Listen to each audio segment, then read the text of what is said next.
tout ce que l'homme possède, au nom de la démocratie, il va le donner à autrui. La démocratie, il faut savoir que c'est anti-Torah.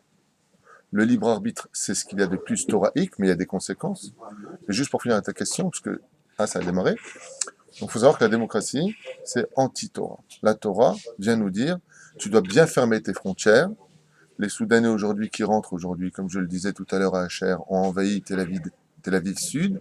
Les Israéliens ne se sentent plus du tout en sécurité, ils en ont carrément peur. Aujourd'hui, ils sont sortis simplement manifester 30 000 personnes soudanais qui sont des clandestins ici en Israël, mais au nom de la démocratie, ils vont prendre nos femmes, il faut de plus faire des petits musulmans, au nom de la démocratie et au nom de la démocratie. Voilà, bon. Regardez ce que la France en a fait de sa démocratie aujourd'hui.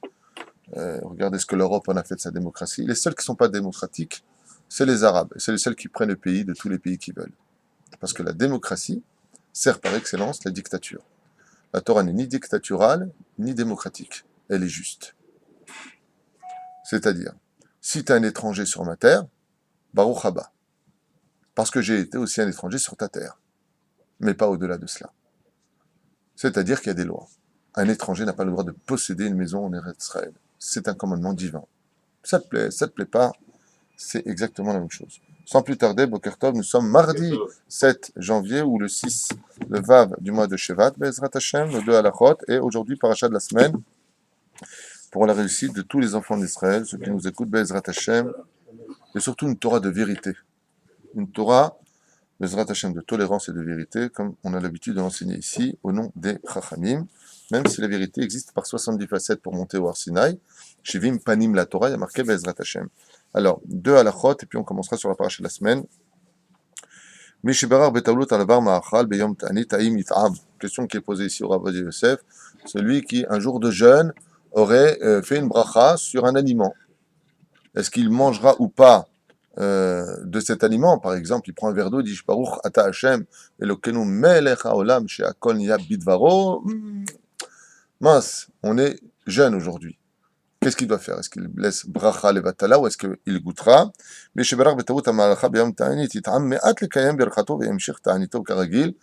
goûtera un tout petit peu pour ne pas laisser la bénédiction choir. Donc il boira un temps soit peu et il posera tout de suite son verre et continuera à jeûner. C'est pas parce que tu as bu un petit peu que tu arrêtes ton jeûne. C'est pareil pour un cachet. Si une personne de Rechagav a un cachet à prendre absolument, ça fait partie d'un processus où il ne peut pas arrêter. D'accord? Que ce cachet, il ne peut pas l'avaler tel quel. Et qu'il a besoin de prendre quelque chose. Alors, s'il peut prendre une boisson d'afka amère, quelque chose de pas très bon, pour ne pas que ce soit vraiment le goût. Car le but du jeûne, c'est de garder de l'amertume pour se rappeler pourquoi on jeûne la journée. Mais bon, on remarque que ces personnes-là, maintenant, elle veut prendre un verre d'eau. Il n'y a que ça qui passe.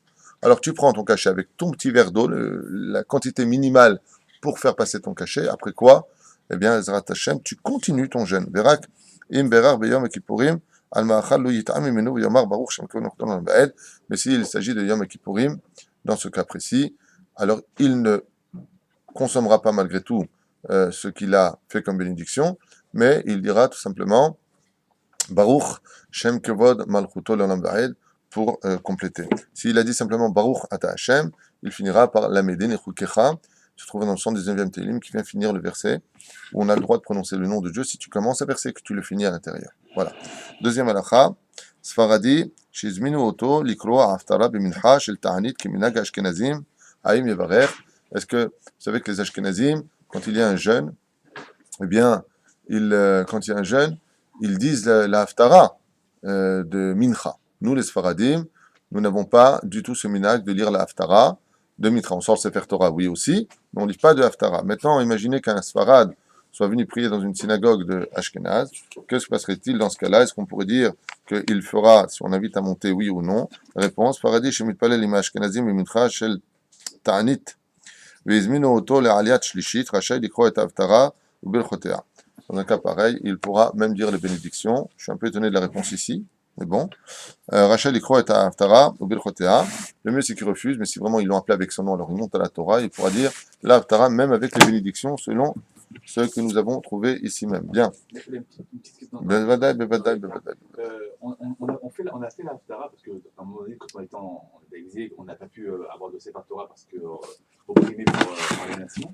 On a donc pris des versets de la Torah, et Et on les a mis, et c'est ce qu'on appelle la Haftara aujourd'hui. Oui. Et ils sont venus en complément parce qu'on ne pouvait pas avoir Sefer Torah. La question, elle est pourquoi on n'a pas fait aussi la même chose pour Mincha? On sait très bien qu'on sort 2 fois pour Shabbat, par exemple, le Sefer Torah, le Shachrit et Mincha. Pourquoi il ne s'est rien passé pour Mincha? Ah, minag. בסך הכל minag. נהגו אשכנזים, לא נהגנו אנחנו הספרדים. C'est une question de minag. נהגו. Eux, ils estiment que tant que tu sors le Sefer Torah, tu fais la Haftara. Im shichu baiser. Nous, on ne fait pas. Pourquoi? Comme les Sfaradim. Nous, on fait pas non plus, ils ne font pas non plus mincha de Shabbat. Pourquoi tu sors le Sefer Torah? C'est Takana d'Ezra Nehemia. Dans lequel Moshe Rabbeinu alayhi shalom, il a eu peur que les enfants d'Israël restent chez eux pour mincha. Alors, on a rajouté un pitayol. C'est-à-dire qu'il faut savoir qu'on sort le Sefer Torah de mincha, de Shabbat, pour forcer les gens à venir à la synagogue. Parce que les gens, après avoir mangé, ils sont repus, ils dorment. Alors tu dis, attends, mais il y a le Sefer Torah. C'est-à-dire que à l'époque, l'Ohaya allait à la date, c'était inconcevable qu'un juif ne vienne pas prier quand il y a le Sefer Torah, quoi. Déjà, pour prier seul à la maison, c'était inconcevable. Mais qu'est-ce qu'il y avait de... Vraiment là, c'était la limite que personne n'osait passer, c'est quand on sortait le Sefer Torah. Alors en réalité, la takana de sortir le Sefer Torah Mincha de Shabbat, c'est vraiment pour que les gens ne ratent pas la prière en minyan. Pourquoi? Parce que Mincha, c'est Sha'at et Ratzon. C'est pour ça qu'on dit Va'ani tefilati lecha Hashem et Ratzon. C'est un moment où toutes les portes des cieux s'ouvrent. La prière de Mincha est d'une importance cruciale parce que tous les cieux s'ouvrent. Et Ratzon. Maintenant, tu peux me répondre pourquoi il n'y a plus d'eux. Alors les gens, c'est bon, moi ça va financièrement, ça va la santé, bon, je peux rater Mincha. On dit, bah, il y a le Sefer Torah, tu vas rater. Ah oui, le Sefer Torah, pardon. Il y avait du kavod pour la Torah. Beaucoup de kavod pour la Torah. Voilà. Donc je ferme cette parenthèse. Il y a d'autres raisons pour lesquelles on sort le Sefer Torah, mais ce n'est pas le sujet d'aujourd'hui. Paracha de Béchalar. Paro, Pharaon vient nous demander de partir d'Eretz Kadma la Torah, mais le mot Vayehi a bien entendu réveillé beaucoup de réflexions sur ce que nous enseigne la Gemara dans Megillah page Yud. En Vayehi, et là, les chants Sahar, il n'y a pas de Vayehi, et il fut, donc en d'autres termes, que Pharaon renvoya, sorti en plein milieu de la nuit, pour demander aux enfants d'Israël de vite partir de son pays. Alors, je pourrais vous donner une dizaine d'explications, même plus si vous le voulez, sur le mot Vayehi. Pourquoi, quand on parle de la Galoute et de la Géoula, pourquoi ça commence toujours avec un ton de tristesse? C'est-à-dire que quand on vient annoncer de bonnes nouvelles, par exemple monter en Israël, par achat de Kitavo, il y a marqué Vehaya Kitavo al Aretz. Ah, il fut quand tu monteras en Israël. Vehaya, c'est une bonne nouvelle. Vehaya, c'est la lettre de Yud Ke Vav Ke, à l'envers. Mais Vayehi, c'est le nom d'Hachem qui est mis de telle façon à ce que ça n'annonce pas forcément de bonnes nouvelles. Alors, Béhémet, qui a dit Vayehi ici, selon les sages? Et pourquoi est-ce que quand on parle de Géoula, il y a toujours un ton de, comme on dit, le bonheur de l'un fait le malheur de l'autre. Alors, de qui est-ce qu'on parle quand on parle du bonheur et de qui est-ce qu'on parle quand on parle du malheur? Alors, je vous invite... Et il fut. Ouais. Ouais, il fut. Il y a plusieurs façons de traduire, mais moi je traduis comme ça. Hein? C'est négatif de base, il fut. Ve'aya, Vayehi, c'est pareil. Seulement, Vayehi, selon la Gemara, ça vient enseigner ce mahlouket, ceci étant dit. Hein, je vous le dis dès maintenant. Il y en a qui disent que Vayehi, ça veut dire aussi une bonne nouvelle. Mais la tradition juive vient nous enseigner que Vayehi, en Vayehi, et là, les chants de Sahar. Voilà, c'est connu. C'est marqué ici d'ailleurs. Kol makom shenemar Vayehi, les chants de Sahar. Pourquoi? Tu dis Vehaya, c'est Vav He, Yud He. Par contre, c'est ici Vayehi. Comment tu dis malheur en hébreu? Vaï. C'est Vaï Vela, malheur, Vaï. Vayehi, ça commence par malheur il fut. Vaï, Yehi. Il fut, malheur. Donc il y a un malheur. Le mec qui vient, il sort d'Égypte, c'est un malheur. Tu quittes la France, c'est un malheur. Tu quittes le Portugal, c'est un malheur. Tu quittes l'Espagne, c'est un malheur. Tu reviens sur ta terre. D'accord? Par exemple, quand tu écoutes la parole de Dieu dans le Kirat Shema, comment tu dis? Ve'aya im shamoa tishmeu. Tu auras que du bonheur si tu écoutes la parole de Dieu. Et là, on aurait dû lire normalement, tu sors de la galoute. Ouais? Alors tu aurais dû dire Vayehi. Alors, vous voulez qu'on le fasse à toute vitesse avant d'entrer dans la suite? D'accord, si vous le voulez, alors on va le faire à toute vitesse. Je vais vous citer plusieurs exemples. C'est que Pharaon, ici, était conscient que le fait de posséder les enfants d'Israël était un cadeau hors du commun. Si les nations connaissaient la valeur du peuple d'Israël, ils feraient tout pour nous laisser chez eux, chas v'shalom. Donc qui a dit vaï? Vayehi, c'est Pharaon. Et pourquoi? Parce qu'un pays s'enrichit quand il reçoit des Juifs chez lui. Pourquoi il s'enrichit? Parce que l'ange du pays a le droit de demander à Rosh Hashanah de l'argent parce que les enfants d'Hachem sont dans son territoire, sur son territoire. Donc, il a vendu gratuitement, entre guillemets, si je peux me permettre, le départ des enfants d'Israël et donc retirer la bracha de chez lui. Pharaon le sait, et c'est lui qui dira à ce moment-là, Vayehi. Première explication. Je vous fais ça en kitsour. Deuxième explication, Vaï al shelaka be'eser makot. Pourquoi? Qui c'est qui a dit Vaï? C'est que quand sont partis enfin les enfants d'Israël, les survivants d'Égypte ont dit à Pharaon, quel malheur pour nous. Il dit pourquoi? Il dit parce que tu as résisté aux makot. Alors laisse-les là, puisqu'on a payé maintenant le prix total. Alors laisse-les là. Et il dit quoi? Une fois qu'on est arrivé, qu'on a tout perdu, tu libères. Fallait libérer depuis le début, on n'aurait rien perdu. Donc c'est un conte qui a été stupide. Et les Égyptiens ont dit à Pharaon, Vayehi, Vayehi, mais que tu les laisses partir maintenant? Avda Mitzrayim, maintenant qu'on a tout perdu, alors choix, puis que tu restes. Non, il les a renvoyés. Ici, il y a un beau machal qui est donné. C'est comme un jour un homme qui avait fait une bêtise. Alors le roi lui a dit, tu as trois solutions. Ou tu prends 100 coups de bâton, ou tu bois de ce liquide amer, extrêmement amer, c'était une souffrance hors du commun de le boire, ouais. Ou tu paieras une forte somme. Tu paieras 100 dinars. Le mec, il vient, il a dit, ouais, bah, pas de problème, alors je vais prendre le liquide amer. Il a commencé à boire, il est arrivé à la moitié, il a commencé à vomir, il était très très mal, il a changé de couleur, il s'est presque évanoui, il a dit, ah, je préfère les coups de bâton. Bon, d'accord, pas de problème. Il a pris les coups de bâton, arrivé au 60e coup, j'en peux plus, je peux plus, arrêtez, je préfère payer. Et il a payé les tout. Quand il est sorti de là-bas, en lambeaux, sa femme a dit, stupide personnage. Bassoff, t'as tout payé. T'avais une seule punition à prendre et t'as pris les trois. C'est exactement ce qu'a fait le Pharaon. T'avais une seule chose à faire, c'était laisser les enfants d'Israël partir. Donc une perte. Bassoff quoi? T'as pris le produit amer, c'est les 9 plaies, et t'as pris les coups de bâton, c'est la sortie d'Égypte, Makat Bechorot. En fin de compte, il a tout perdu. Donc c'est stupide. C'est comme le mec qui dit, voilà, c'est ou ça, le mec il a tout pris. Stupide. C'est ce qu'il lui est dit ici. D'abord, qui a dit Vayehi? C'est les Palestiniens, les Cananéens de l'époque. Quand ils ont entendu qu'ils sont sortis là-bas d'Égypte, ils ont commencé à dire, ouais. Les Hébreux reviennent sur leur terre, prendre leur terre, celle qui leur a été donnée par Akadosh Baruch Hu, celle qui est marquée dans la Bible. Donc ils ont dit, Vayehi, en réalité le bonheur d'un fait le malheur de l'autre. Quand les Hébreux reviennent sur leur territoire, sur notre territoire, sur notre si merveilleuse terre qu'est le pays d'Eretz Israël, eh bien les nations du monde disent malheur. Et c'est exactement ce qu'on vit encore aujourd'hui. Donc ce sont eux qui répondent, Vayehi. Quatrième explication, on continue. Pourquoi Vayehi? Vous voyez qu'il y en a des explications. D'avoir Mitzrim, Amrou, Vaï, à la cherche Al-Kham Parom Minaharetz, Amrou, Im Akadosh Baruch Hu. Ah, il a fait. Be'odam Imanu. Sur qui ils ont dit les Égyptiens Vayehi? Sur le fait que Moshe Rabbeinu quitte le territoire. Pourquoi? Ils ont dit, mais nous maintenant, on s'est rendu compte du mal qu'on a fait, de la Shoah qu'on a fait aux Hébreux. Qui arrêtait constamment les plaies en Égypte? Moshe Rabbeinu. Et ils voient Moshe Rabbeinu partir en tête du peuple d'Israël.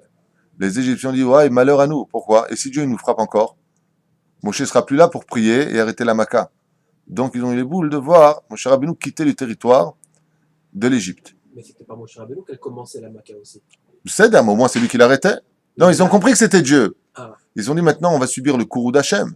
Qui a dit que c'est fini les 10 plaies?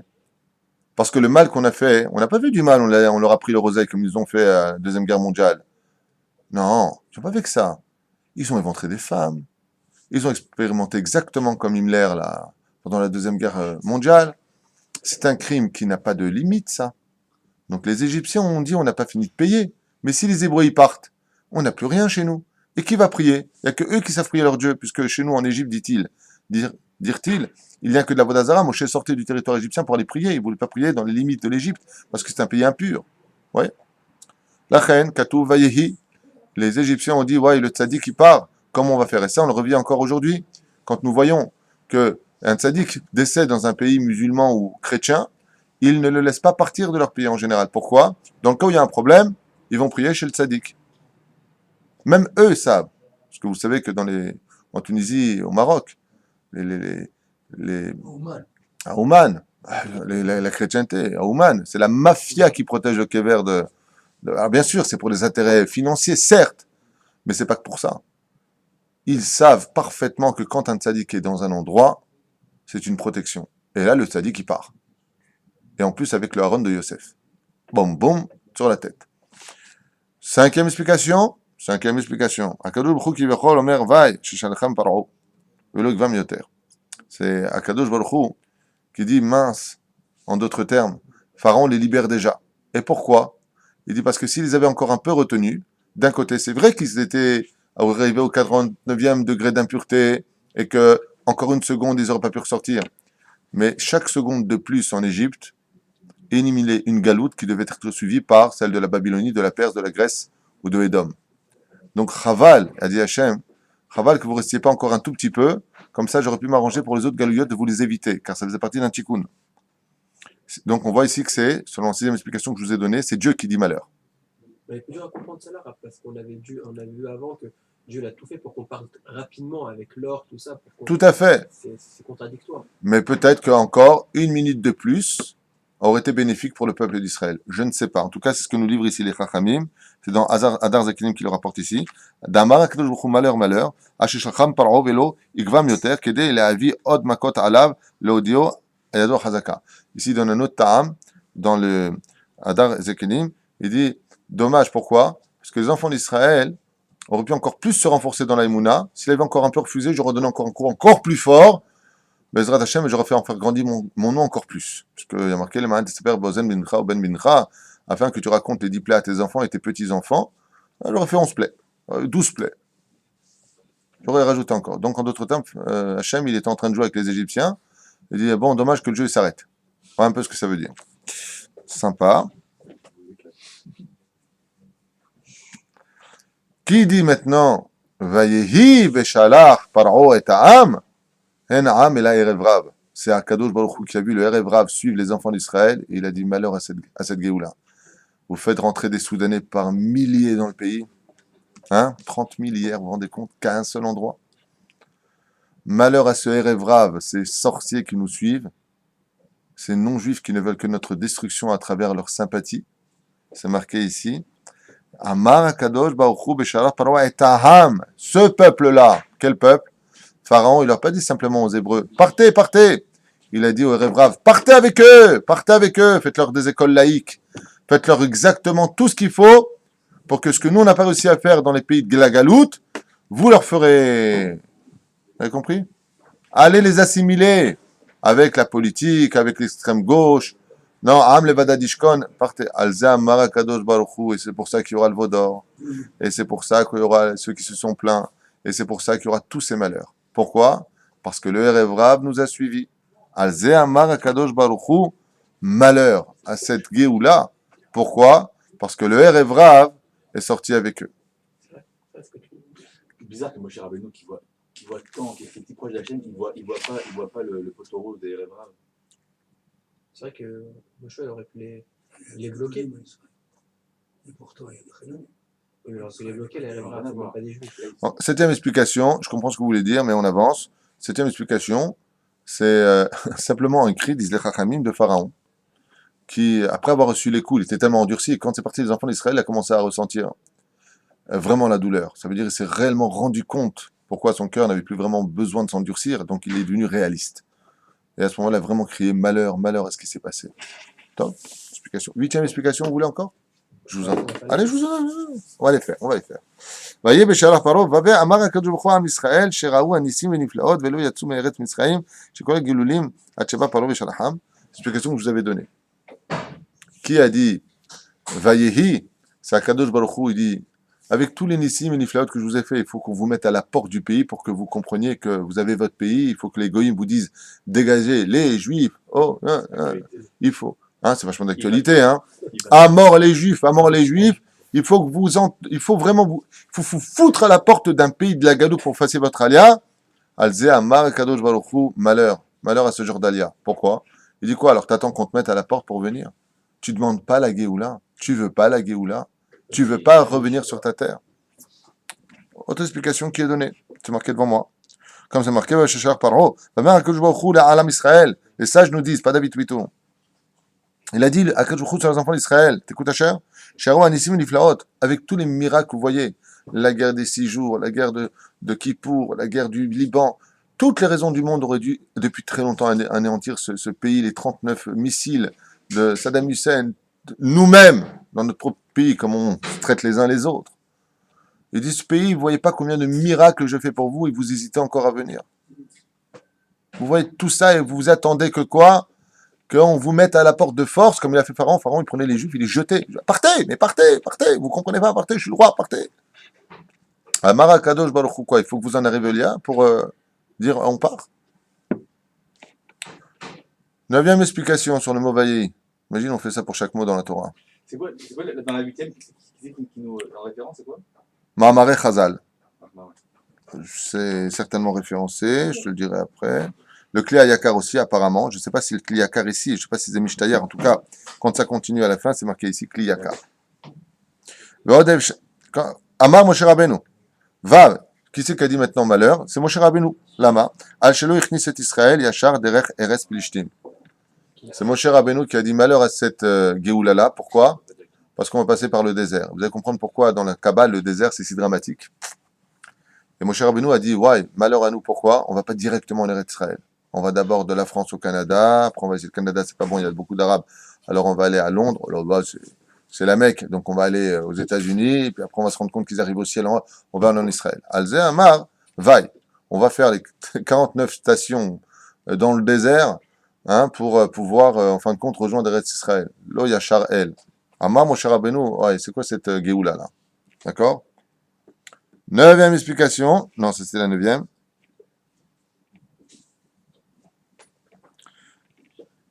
Ah, c'est les anges d'Égypte qui ont crié malheur. Pourquoi? Parce qu'en sortant d'Égypte, c'est sûr, en sortant d'Égypte, on va s'arrêter à la 10e, parce que c'est vrai que c'est un peu long, mais il y en a d'autres. Hein. Les Juifs, quand ils sont sortis, effectivement, ils ont enlevé la bracha du pays. Le pays est revenu jusqu'à aujourd'hui, comme on le sait. Et puis pour finir, malheur, c'est les anges qui dirigeaient chaque Égyptien qui a dit ouais. Pourquoi? Il croit que les plaies sont finies, mais c'est pas vrai. En réalité, il n'y a pas eu 10 plaies, il y en a eu 11. Et la 11e plaie, c'était la plaie de la mer Rouge. La mer, quand elle s'est ouverte, elle a tué Shishi, Shesh Meot Ribo. Shesh Meot Rechev, c'est ça. Elle a tué le reste des Égyptiens qui ont suivi les enfants d'Israël à travers la mer Rouge. Donc cette 11e plaie cachée de l'histoire, en réalité, est la plus grave de toutes les plaies. Parce que c'est elle qui a fini la personne. Donc les anges qui voyaient d'en haut, on a une vue plus large, on dit ouais. Qu'est-ce qu'ils font? Qu'est-ce qui s'est passé, Mechila? Bien, les Égyptiens, t'as pas vu le film? Non, d'accord, mais Yul Brunner. Il a dit que c'est la plus. Oui, c'est la plus dramatique. C'est la plus dramatique. Pourquoi c'est la plus dramatique? Parce qu'il y en a qui disent aussi que les Égyptiens ont dit malheur. Pourquoi malheur? Il dit bon, les Hébreux, c'est un peuple à la nuque raide. Ils croient pas. Ils adorent la philosophie, ils adorent le côté gauchiste, ils veulent toujours être moralistes en d'autres termes. Donc à travers cela, ils n'ont pas vraiment la Emouna, comme ça ils disaient eux. Ah, une petite gonzesse, un petit truc comme ça, une petite Christine, une petite Fatima, tu remets juste dans ta poche. Mais quand il y a eu la mer Rouge, il y a marqué Vaya Minu Bashem Moshe Avdo. Ils ont cru en Dieu, ils ont adhéré à Dieu, ils sont montés au 9e, au niveau le plus élevé de la prophétie. Et là, les Égyptiens ont dit malheur, on a tout perdu. Alors vraiment, là, cette fois, on a fait un gros bide. Bien.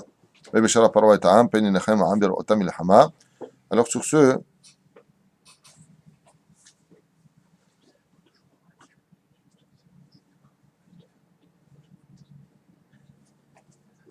j'aimerais rentrer dans une explication un peu ésotérique, peut-être,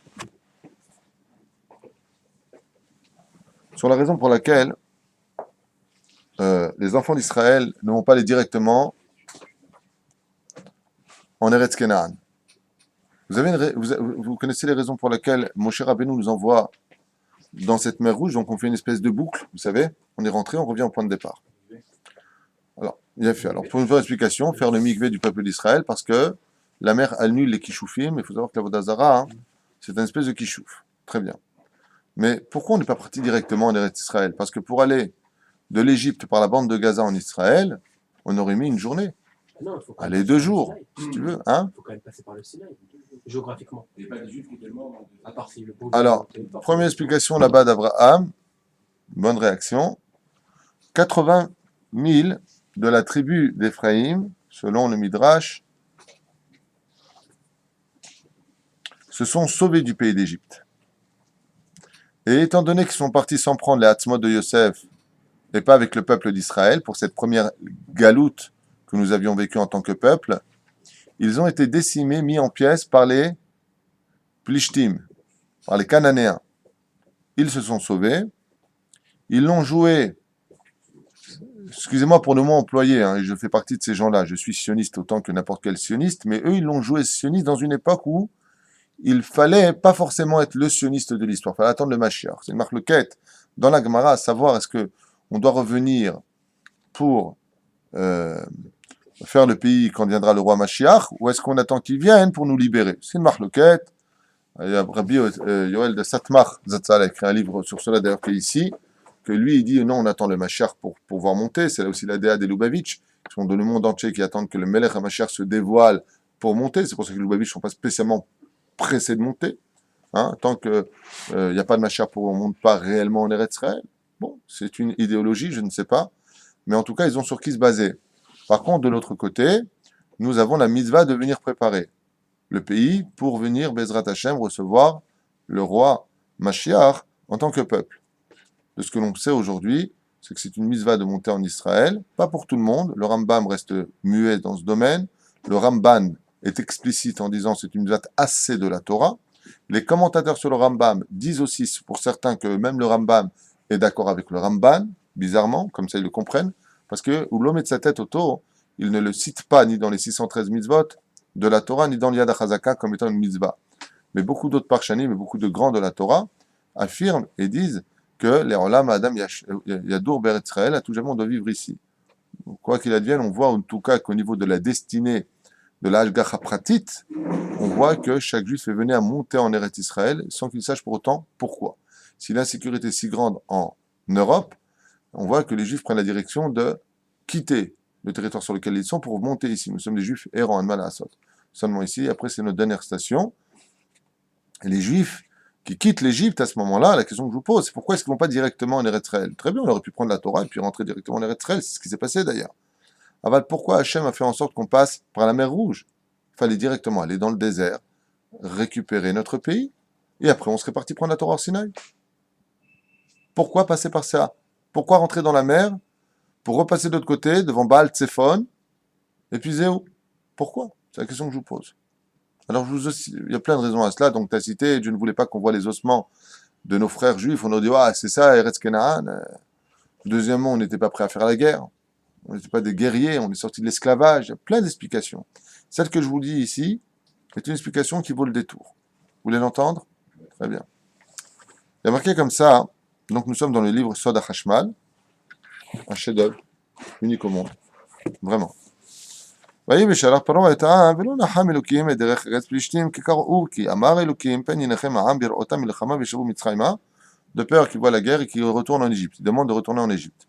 Donc ici, dans le texte de la Torah, on nous fait comprendre ouvertement que les enfants d'Israël n'étaient pas aptes à faire la guerre.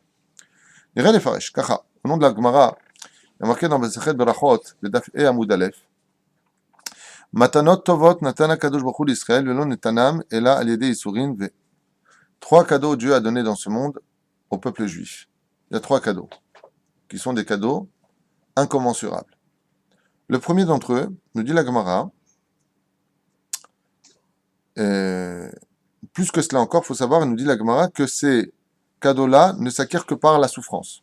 C'est-à-dire que si tu les veux, il faudra que tu souffres. Je vous le dis dès maintenant, pourquoi, si c'est un cadeau, on doit souffrir? C'est ridicule.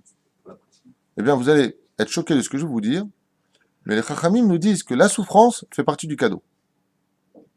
C'est-à-dire que le cadeau est tellement intense et si puissant, si incommensurable, que Dieu veut qu'on l'acquiert malgré tout en se fatiguant un petit peu quand même. Pourquoi? Pour qu'on comprenne que c'était vraiment un cadeau hors du commun. Les Mad Avardomé, C'est comme si je vous donnais un énorme diamant dont la valeur serait incommensurable, qu'on parlerait en milliards de dollars tellement cette valeur serait incommensurable, et je vous le donne. Un gros truc comme ça dans les mains, un diamant unique, et c'est quand même lourd. Et puis si ça tombe, c'est en pointe. Donc il y a une souffrance qui l'accompagne.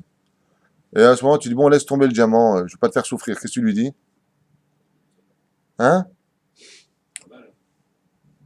Toi, tu dis Chaval. Quel Chaval? N'importe qui dit, oh, c'est bon, laisse-moi souffrir, je kiffe cette souffrance. Pas Chaval. Un Kavana. Quand tu viens, que tu donnes un lingot d'or, parce qu'apparemment le diamant, ça vous a pas plu. Alors je prends le lingot d'or. Ça vous arrive. Tu prends un lingot d'or de 15 kilos, et tu dis, voilà, je te l'offre. Quel beau cadeau. Alors pour le porter, pas évident. Le mec, il est à pied, il va faire 3 kilomètres avec. Ouais. Hein? Tu dis, bon, laisse tomber, tu sais quoi, tu vas souffrir. Laisse tomber, bon, laisse-le là, je vais te donner autre chose. Tiens, prends un petit chèque. Hein? Qu'est-ce que tu dis à ce moment-là? Mais laisse-moi te fou souffrir. Le mec, il porte, j'ai mal. Ça va, super, tu te rends compte ce que j'ai? Tu le dis, j'ai mal au rein, t'as mal au dos, mais tu le kiffes ce cadeau, on est bien d'accord? C'est ce qu'il veut dire Hachem.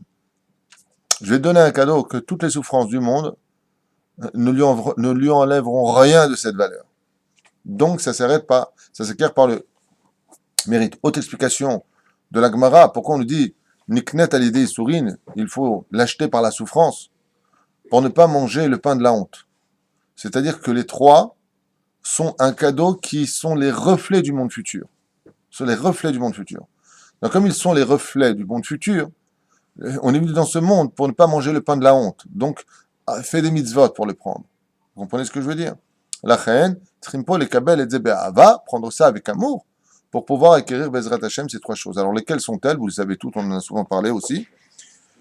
Petit 1, comme c'est marqué ici, VM, Torah, l'étude de la Torah ne s'acquiert que par la souffrance. Il faut, donc ça, les mecs qui jouent de Tchouva, j'étudie la Torah, ça va moins bien dans ma vie, ben c'est normal, puisque maintenant la Torah, comme tu es en train de rentrer dans la lumière, l'obscurité est jalouse et elle veut te tirer dans le monde de la rasra, de qu'est-ce qui se passe, je fais Tchouva, ça va pas très bien. J'ai entendu hier un mec, il a dit à sa femme, bah, c'est bon, enlève ton kissou là, depuis que tu as mis le kissou, depuis qu'on fait Tchouva, ça va moins bien dans notre vie.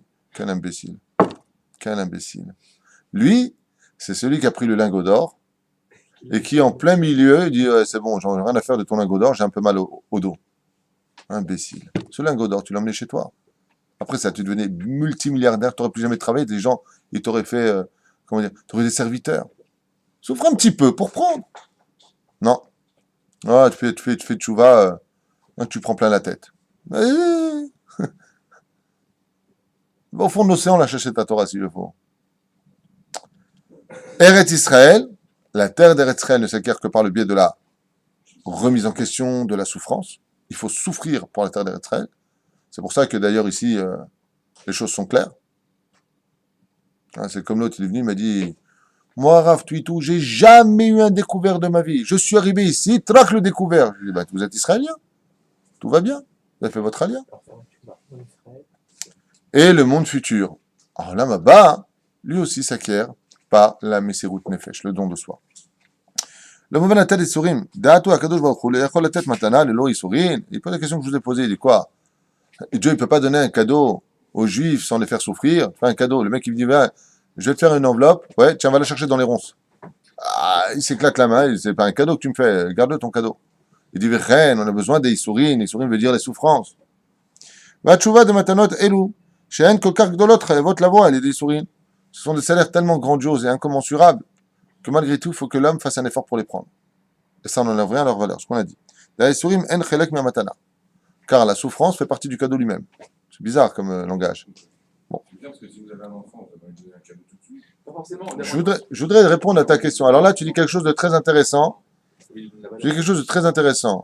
Est-ce qu'il y a un plus beau cadeau au monde que d'avoir un enfant qui vient au monde? Ouais. Est-ce qu'il y a une plus grande souffrance pour une femme que de le mettre au monde? Alors moi, je te pose une question.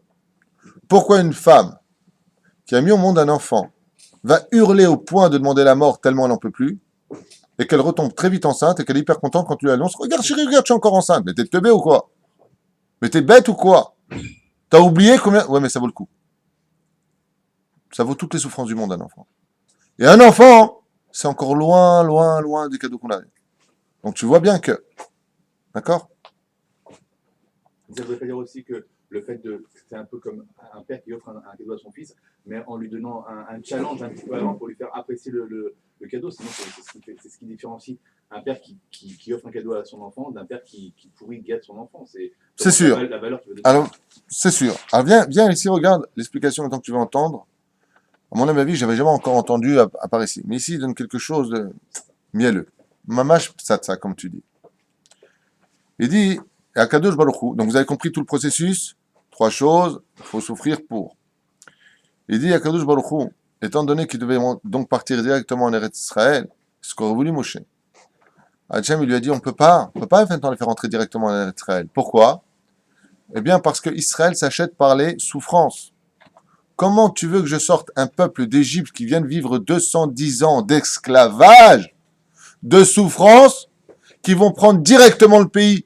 Ça, c'est pas possible.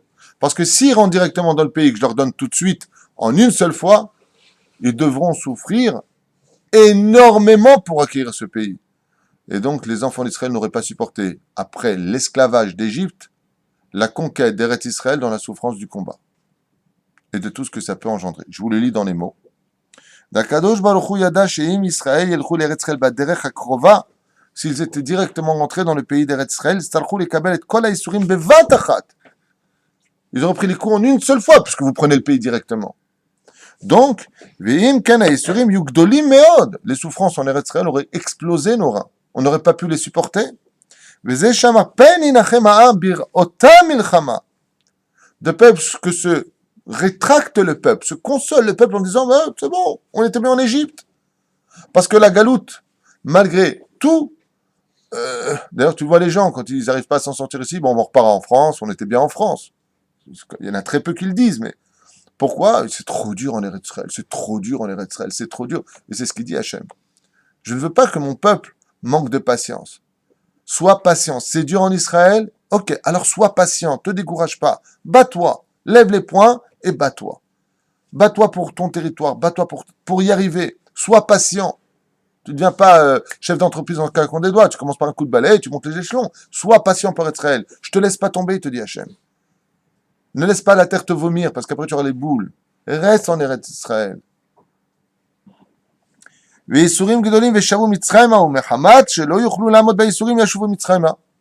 Dieu a dit à Moshe, mais je ne peux pas les faire rentrer tout de suite. Je vais les rentrer dans la mer Rouge, je vais les remplir encore de cadeaux, de Emouna. Ensuite, ils vont aller dans le désert.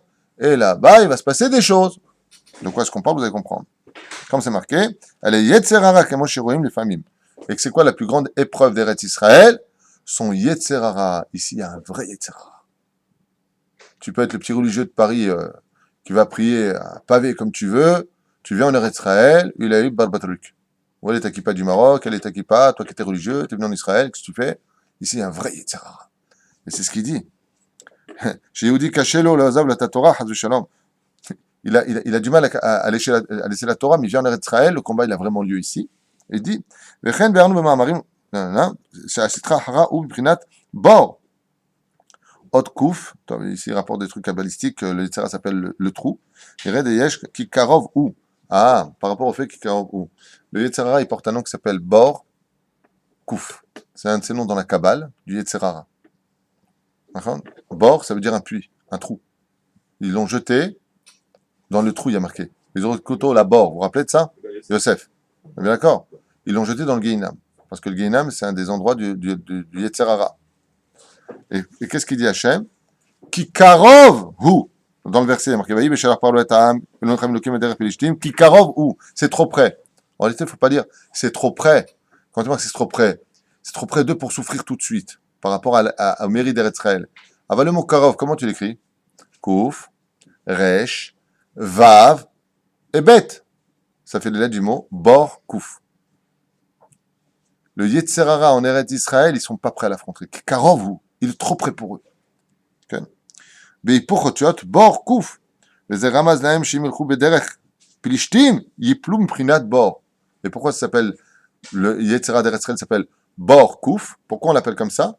Parce que celui qui va en Israël, il tombe dans un trou. Parce que là-bas a lieu un combat très profond. En d'autres termes, quand on est religieux en galoute, on a un juif théâtral. Waouh, ce que je suis en train de dire. Ça ne va pas plaire à beaucoup de gens, ça. Mais ça veut dire par là, ce que je veux dire par là, c'est pas de moi, hein, c'est marqué dans les livres, je vous le dis, c'est pas marqué aussi dans la Gemara, ce que je suis en train de vous dire. T'as un juif qui t'entraîne à faire des mitzvot, t'es un entraînement, donc tu vas avoir un combat à mener, mais c'est de l'entraînement. C'est-à-dire, t'as trop mal, on t'arrête. Ici, t'es sur le ring et le mec en face, c'est un vrai challenger. C'est-à-dire, tu t'en prends une, tu t'en prends une. C'est Eretz Israël. C'est pour ça que ça s'appelle Borkouf. Kikarov ou. Excusez-moi, mais c'est pourtant plus dur quand j'ai réfléchi de faire la Torah en France. En Israël, il y a tout cachère, c'est pas vrai. Il y a la Torah ici, il y a plus de cours en Israël qu'en France. En France, il faut faire des kilomètres pour aller voir. Tu sais combien je connais d'Israéliens qui ont fait tchouva à Los Angeles? Ça s'appelle The Valley. Combien d'Israéliens Chilouni ici se sont renforcés en Galoute? Tu sais combien de Marocains hyper pieux sont montés en Israël sont devenus des voyous? Tu sais combien de gens avaient une éducation et sont venus ici, il n'y a plus rien? Mais de quoi on parle? De quoi vous parlez? Hein? Vous plaisantez ou quoi? C'est un état fait sur le terrain, ce que je suis en train de dire, c'est même pas un sujet. La Torah en Israël qu'en France, donc il y a beaucoup plus. Mais la Torah n'est qu'en Israël. La Torah de Galoute, c'est une Torah de Galoute. La Torah n'est qu'en Israël. C'est barour que la Torah n'est qu'en Israël. C'est étudié partout. On doit être Shomer Shabbat partout. Je vais expliquer l'histoire de Tzélophrade. Pourquoi Tzélophrade reste-t-il un exemple extraordinaire pour l'histoire juive? Pourquoi on nous parle d'un homme qui a ramassé du bois pendant le Shabbat? Parce qu'ils étaient en Galoute. Et que Tzélophrade a voulu montrer à toutes les générations qui suivront que c'est pas parce que tu es en Galoute que tu dois pas faire Shabbat. La preuve en est, j'ai ramassé du bois dans le désert, donc en dehors d'Eretz Israël, et j'ai été mis à mort. La Torah se vit partout. Mais le vrai endroit de la Torah, c'est Eretz Israël. C'est pour ça que les Chachamim nous disent qu'il y a une grande différence entre la Torah de Babylonie et la Torah d'Israël. Il y a une grande différence entre les Chachamim de Yerushalayim et les Chachamim de Chutz Laaretz. Un Rav en Chutz Laaretz ne s'appelle pas Rabbi, on appelle ça Rav. En Eretz Israël, ça s'appelle Rabbi. Donc il y a quand même une différence. Et cette différence est flagrante, parce que le combat ici, c'est un vrai combat. Je vous l'ai souvent cité cet exemple, je ne vais pas revenir dessus à chaque cours. À quoi ressemble un juif de Galoute et un juif d'Israël? Les sages nous donnaient un très beau machal. C'est comme si on allait au théâtre. Il y a les acteurs, et il y a les spectateurs. Quand tu es en Galoute, tu es un spectateur du théâtre. Quand tu fais Talia, tu montes sur la scène et tu deviens l'acteur. C'est le plus beau machal que je puisse vous donner. Ici, le combat, il est réellement sincère. Toi, tu dis ça. Mais c'est non achon. Les Israéliens, ils te le disent ouvertement. Moi, en Galoute, je pourrais être très, très religieux. Hein. Vous avez le week-end, l'ascension, les ponts. Vous avez une vie de roi là-bas. Nous, ici, on n'a qu'un seul jour de repos. Les jours de repos, on nous dit quoi faire. Tu manges, tu dors, tu pètes, tu rotes. La journée, elle est passée. Et là, Nigmar, c'est pour. T'attends ta cigarette et tu fais quoi de ta vie? Faut être droit. Pourquoi les Israéliens, ils vont à la plage de Shabbat? Parce qu'ils te disent, comme on l'a dit hier. Tu veux que j'y aille quand? Le dimanche, je travaille. C'est le jour 1 chez nous. Mais ils travaillent. Qu'est-ce que tu racontes? Mais non, tu travailles dans des trucs français, je parle des Israéliens. Ils travaillent, ça dit. Ils travaillent. Mais même Shishi Shabbat, ils sont là en train de préparer le Shabbat. On n'a pas le temps. Je te le dis, on n'a pas le temps. On a le temps de rire. C'est extraordinaire. Le temps passe très vite. On a une vie très riche. Et de toute façon, c'est bien comme ça qu'on soit occupé dans le monde des mitzvot. En France, tout est beaucoup plus... tu le vois. Les écoles, on vient chercher nos enfants. On court, ça veut pas dire qu'on court pas. Je dis pas que la vie en France, elle est facile. Mais à une époque, elle était beaucoup plus facile qu'aujourd'hui. Il y avait plus d'argent, il y avait moins d'émigrants, il y avait moins toute cette racaille, il y avait moins... Aujourd'hui, ça a pris une dimension compliquée. Alors bien sûr que la Torah se vit mieux en Israël, parce que d'abord il fait beau, on est parmi notre peuple, on est bien. Mais c'est très difficile. Quand tu vis avec des Français, tu peux faire du Lachon Hara sur eux. Ici, tu peux rien dire, c'est tous des Juifs. Même si tu le penses, même si c'est vrai, tu dois te la fermer. C'est dur. Faut être franc. C'est dur. Ah, tu vois, mon voisin, il est juif, celui-là, c'est un enfoiré. Ah, sourd. Là-bas, Christian, il crève aujourd'hui avant demain. Tu comprends ce que je veux te dire? C'est compliqué. C'est compliqué. Et Israël s'acquiert par justement la retenue, par l'humilité. Et donc, le peuple d'Israël ici étant sorti, Dieu l'a dit, Pen inacham ha'am, de peur qu'ils ne soient pas prêts à accepter Eretz Israël tel que moi je vais leur donner. Parce que c'est un pays qui s'acquiert par la souffrance. Une des raisons pour laquelle l'armée est positive en Israël, une des raisons pour lesquelles elle est positive, c'est qu'on accomplit la mise de la conquête d'Israël, de défendre notre territoire par nous-mêmes. Et ça, c'est important pour Dieu. C'est dans ce sens que l'armée est aussi positive. Il y a plein de sens où elle est hyper négative, mais elle est aussi positive. D'accord? Il y a des points négatifs, des points positifs. Mieux vaut prendre le positif et laisser le négatif. Ça, c'est pas ma devise. Ça, c'est la devise de bien des rabbins que je connais qui dit il y a le bon, il y a le mauvais. Moi, je préfère voir que le bon. C'est vraiment pour moi une Torah que je ne supporte pas. Moi, je dis ça, c'est le bon, ça, c'est le mauvais. On va soigner le mauvais, comme ça, on aura tout bon. Ça, c'est moi. C'est ma Torah, celle de mes maîtres. Moi, je dis pas non, le mauvais, je l'ai pas vu. Non, il y a des des choses à arranger. Et vous me connaissez assez bien pour cela, en tout cas dans mes cours. Pourquoi ne pas voir tout bien? Bats-toi pour ça. Voilà. Bien. Vezé Aïnan.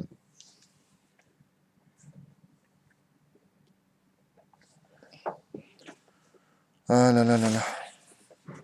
Alors, vu l'heure, je vous prends encore une petite explication de 5 minutes et je vous libère. Le Katouf Shama, juste un instant. Ils sont retournés à Pi Hahirot. Mazé Pi Hahirot, vous savez que Kadosh Baruch Hu, Shtabar Shemolaad, Boré Olam Ayakar, Kadosh Baruch Hu, il fait toujours des choses bizarres. C'est-à-dire que, vous remarquerez que dans l'histoire, Hachem, vous savez qu'on parle de la manne dans la paracha de la semaine, on parle des 3 secondes de Shabbat, en allusion, plein de choses à dire. Il faut savoir que les pièges que nous pose Akadosh Baruch Hu dans la Emouna sont très nombreux. Alors c'est sûr qu'on est Vayamil ou Bashemoshe Avdo, il y a la Emouna, il y a le Bitachon. Vous savez quelle différence il y a entre la Emouna et le Bitachon? Mon fils, Shemesh Rahayo, Yehuda m'a donné un très bel exemple à la table de Shabbat. Il m'a raconté une très très belle métaphore. Il m'a dit un jour, un homme a dit, alors qu'il était funambule, c'est ça? Celui qui marche sur les fils? Très bien. Funambule. Et arrivé comme ça, il a pris une planche en bois, il a mis à 10 mètres de hauteur entre deux toits, et il a dit, est-ce que vous pensez que je peux passer? Tout le monde lui a dit, ouais, bêtard, t'as rien à craindre, ah, pas de problème, on te fait confiance. Et il est passé, les doigts dans le nez. Alors il a mis ça à 20 mètres de hauteur, il a demandé, est-ce que je peux passer? Ouais, pas de problème, bien sûr que tu vas arriver, t'as aucune crainte. Et il est passé. Alors quand il est monté à 50 mètres, il y a, est-ce que vous croyez que je peux le faire? Ouais. Et si je mets une corde? Et il y en a qui a commencé à hurler plus que les autres. Mais toi, t'es une bombe, moi j'ai confiance en toi, il n'y a pas de problème, tu vas réussir. Alors ils ont mis une corde. Il dit, et si maintenant, je prends une chaise que je mets comme ça sur mes épaules et que j'élève, est-ce que vous pensez que je peux passer? Tout le monde dit, ouais, un peu moins. Il y en a un qui dit, ouais, vas-y, fais-le, il n'y a pas de problème. Tu verras que tu y arriveras, il n'y a pas de problème. À ce moment-là, le funambule a regardé, et toi, tu montes sur la chaise?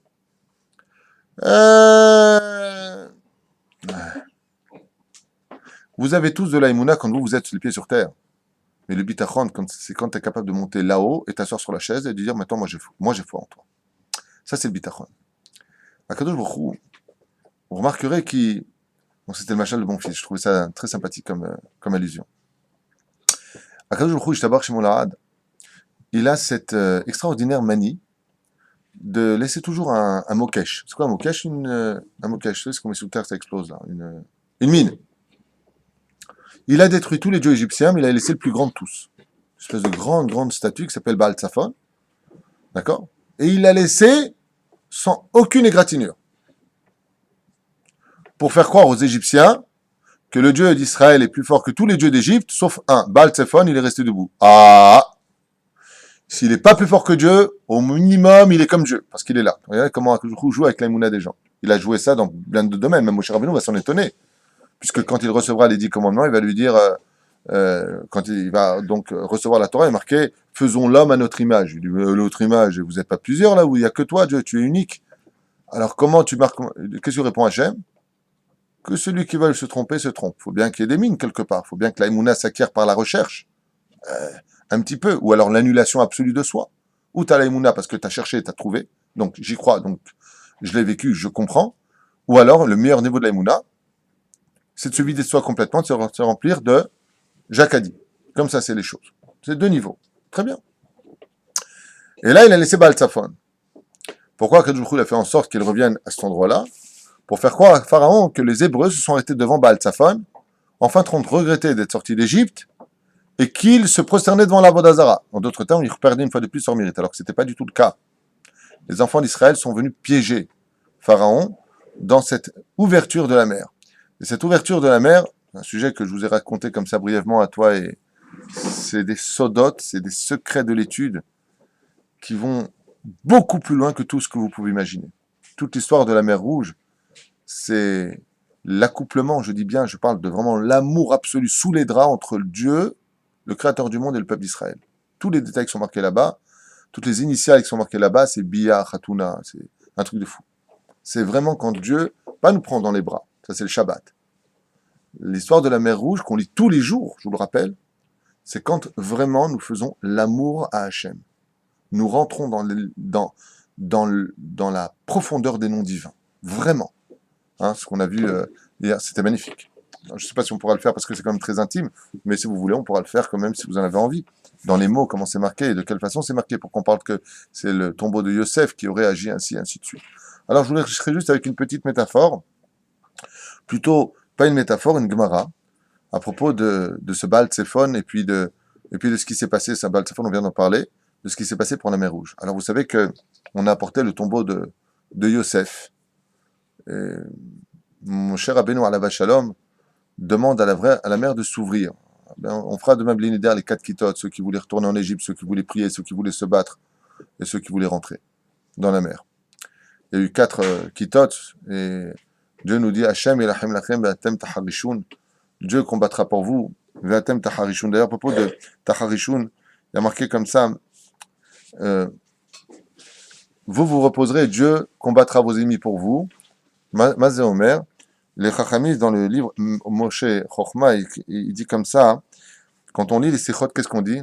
Hashem atzedaka velanu boshet apanim. Mazé Omer, Akadosh Baruch Hu Ishtabach Shemo La'ad, il fait de la tzedaka pour nous. Il combat nos ennemis pour nous. Velanu boshet apanim. Même quand on a fauté, qu'on a la tête en bas, Dieu nous fait la guerre. Quand on gagne une guerre, c'est toujours grâce à Dieu. Personne d'autre. Ni le général, ni le commandant, ni qui que ce soit. Eux ont été les crayons de l'histoire. Mais celui qui a écrit l'histoire, c'est Hachem. Alors, la question que je voulais vous poser à propos de cette Gemara très connue, on l'a déjà fait et refait, mais je le dis pour ceux qui nous écoutent, c'est comment se fait-il que Moshe Rabbeinu Alav Shalom n'arrive pas à ouvrir la mer? Il va falloir que Akadosh Baruch Hu lui-même descende pour ouvrir la mer et laisser passer le peuple d'Israël pour recevoir le don de la Torah. Alors que la Gemara nous raconte l'histoire de Rabbi Pinchas ben Yair, qui lui, par contre, voulant passer un fleuve pour aller libérer un juif fait prisonnier, va ordonner à l'ange du fleuve d'ouvrir le fleuve pour ne pas perdre 3 jours à faire le tour du fleuve. Et donc, je vous fais ça en kitsour, vient Rabbi Pinchas ben Yair et il dit à l'ange du fleuve, tu m'ouvres s'il te plaît, je vais libérer un juif. Le fleuve refuse, et il lui dit, écoute, si tu ne fais pas ce que je te dis, je t'assèche sur place. Ça veut dire, je te rends un endroit sec. Bah, Yabasha. Yabasha. Le fleuve, quand il voit ça, l'ange du fleuve, il dit, ok, stop. Il arrête la mer, le fleuve à gauche et à droite. Et Rabbi Pinchas ben Yair passe. Pas de problème. C'est aussi arrivé pour Yoshua bin Nun, derrière Hagav. Il a arrêté aussi le fleuve pour pouvoir passer. Un truc de fou, hein. Et puis voilà qu'un Israélite passe, et il dit, oh, Gvod Arabe, j'ai vu le miracle que vous avez fait, je vous en prie pour m'éviter moi aussi de passer, je voudrais aller, je me rendre ce service. Ouvre. L'ange obéit sur place et il ouvre la mer. C'est pas fini, la Gemara nous raconte l'histoire d'un Ishmaéli. Un Arabe qui arrive, il dit, hey, les Juifs là, j'ai vu ce que vous avez fait comme miracle, et bien, maintenant le fleuve s'est refermé. Tu peux me faire le même miracle, s'il te plaît, parce que j'ai la marchandise avec mes Hamorim, ouais, je suis avec mes copains. Est-ce que tu peux me faire la même chose? Et là, Rabbi Pinchas ben Yair, la Gemara nous dit pourquoi il le fera, ce miracle. Mishum Shlom Malchut. Pour ne pas que l'Arabe, étant donné l'Ishmaéli, étant donné qu'il a vu de ses propres yeux le miracle, s'il ne faisait pas le miracle pour lui, il aurait été donc le rapporté à l'empereur, et ça aurait fait Mored ben Malchut. Style, vous faites des miracles pour vous et pas pour nous. Donc pour lui donner son onos pour qu'il nous lâche les baskets, Rabbi Pinchas ben Yair a fait un miracle pour un Arabe qui devait passer sa marchandise dont on s'en fiche complètement avec ses matelas pourris et tout le bazar. Très bien. Et là, tout le monde pose la question en disant, je ne comprends pas. Mon cher Rabbeinu arrive devant le Har Sinaï, devant la mer Rouge, avec le peuple entier, sur l'ordre divin. Il demande à l'ange de s'ouvrir, il n'y arrive pas. Il lui dit abracadabrouk, il n'y arrive pas. Il lui dit Oras Ommok, il n'y arrive pas. Il dit, ouvre-toi, il n'y arrive pas. Ils apportent le haron de Yosef. Donc on expliquait hier pourquoi le haron de Yosef a ouvert la mer, Vayanos, mais c'est pas tout à fait juste. Ce n'est pas vraiment le haron de Yosef qui a ouvert la mer. C'est un autre sujet. Jusqu'à qu'il y a marqué, Nete et Yadecha alayam, donc prends ta main. Et la Shrina est descendue. Quand la Shrina a vu La mère a vu, l'ange de la mer, pas exactement pourquoi, elle a vu la Shrina, elle s'est prosternée devant Hachem, et donc la mer s'est ouverte en 12 ponts, comme vous le savez, où chaque tribu a pu passer dans son tunnel. D'accord? Et là, tout le monde pose la question, et je comprends pas. Un peuple entier, derrière le maître de tous les maîtres de la Torah, vient pour traverser un océan, et l'ange, il dit, je ne veux pas. Et Moshe n'y arrivera pas. Il faut que ce soit Hachem. Et pour Rabbi Pinchas ben Yair, le beau-père de Rabbi Shimon bar Yochai, pour libérer un juif qui était fait prisonnier chez les Romains, pour faire passer un juif qui avait de la marchandise et un arabe qui avait de la marchandise, lui, il arrive à l'ouvrir quand il veut. Comment c'est possible? Et la réponse, et je vous laisserai avec ça pour aujourd'hui, les Chachamim nous disent Lokashia. C'est pas compliqué à comprendre. À l'époque de Moshe, c'était avant le don de la Torah. Et comme c'était avant le don de la Torah, alors la nature n'était pas entre nos mains. C'est-à-dire que nous n'avions pas la baguette qui dirige le monde. Nous ne possédons pas le monde, nous devons nous plier à la nature car elle était plus forte que nous. Mais après le don de la Torah, quand Dieu nous a retransmis le sceptre de ses mains, le roi nous donne son sceptre ou son anneau, ça c'est la Torah. Eh bien, après, quand on a reçu la Torah, on dirige le monde et on dirige la nature. Tzadik Gozer Hashem Ekayem. C'est toute la différence. C'est que Moshe Rabbeinu, aussi grand soit-il, et le peuple derrière lui, pour recevoir le don de la Torah, les anges qui dirigent la nature ne sont pas assujettis à la volonté de l'homme. Mais par contre, en contrepartie, quand on a la Torah dans les mains, qu'on étudie cette Torah, alors le monde entier passe sous nos pieds et on peut diriger la Torah. Et on peut diriger le monde. Et on peut même diriger les cieux. Dieu dit cet homme doit être malade. Le tzaddik, il dit Refoua Shlema. Et qui a raison? C'est le tzaddik qui l'emporte.